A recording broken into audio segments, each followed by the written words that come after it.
Podcast Momento INSS.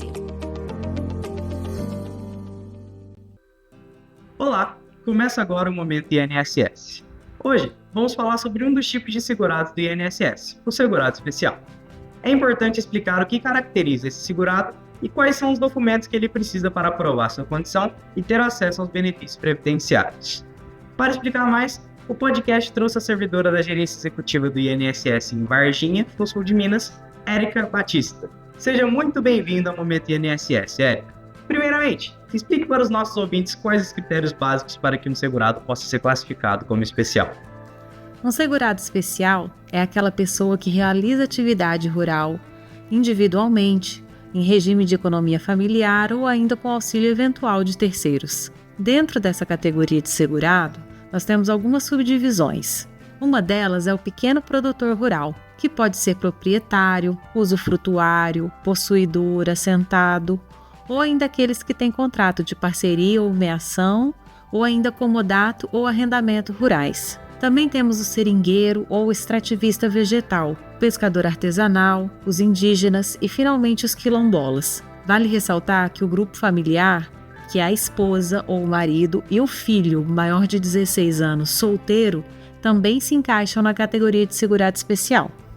Érica, agora nos explique o que é a economia familiar, condição necessária para a comprovação do segurado especial. Regime de economia familiar é o exercício de atividade em que o trabalho dos membros da família é indispensável à própria subsistência e ao desenvolvimento, tanto social como econômico. É aquele que é exercido em condições de dependência e colaboração entre os membros da família, sem a utilização de empregados permanentes. Para ser considerado segurado especial, a condição de trabalho deve respeitar determinadas normas legais. Diante disso, você pode explicar quais são essas regras? Para que esse tipo de trabalhador possa ser enquadrado no INSS como segurado especial, como já dito, é preciso que ele exerça atividade rural individualmente ou em regime de economia familiar. Mas além disso, temos aspectos muito importantes que devem ser respeitados. Por exemplo, no caso de exploração agropecuária, o tamanho da terra não pode ser maior do que 4 módulos fiscais. A utilização de empregados para ajuda na produção não pode ultrapassar a proporção de 120 dias por ano civil. E a utilização de matéria-prima não pode vir de outra origem que não for do próprio núcleo familiar. No caso do pescador artesanal, a gente ainda tem a regra de que o barco utilizado no seu trabalho deve ser enquadrado apenas como barco de pequeno porte. Sabemos que a falta da documentação necessária pode complicar a vida do segurado especial no momento de solicitar um benefício no INSS. Para evitar essa situação, você pode citar, de maneira geral, alguns documentos que são importantes para essa comprovação?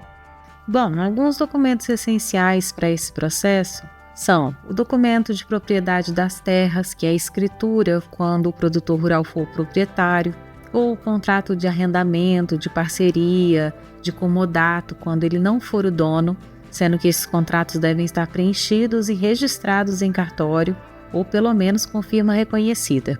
Podemos citar ainda o cartão de produtor rural, as notas fiscais de venda dos seus produtos agrícolas, comprovantes de vacinação de gado, declarações de entrega da produção rural para cooperativas, dentre outros. Mas também é válido lembrar que existem casos mais específicos de documentação, em que apenas um documento já comprova a condição de segurado especial, como é o caso dos pescadores artesanais, dos indígenas e quilombolas. É importante que os segurados especiais guardem toda essa documentação ao longo dos anos, porque ela pode ser necessária no momento da solicitação de um benefício previdenciário, o benefício perante o INSS.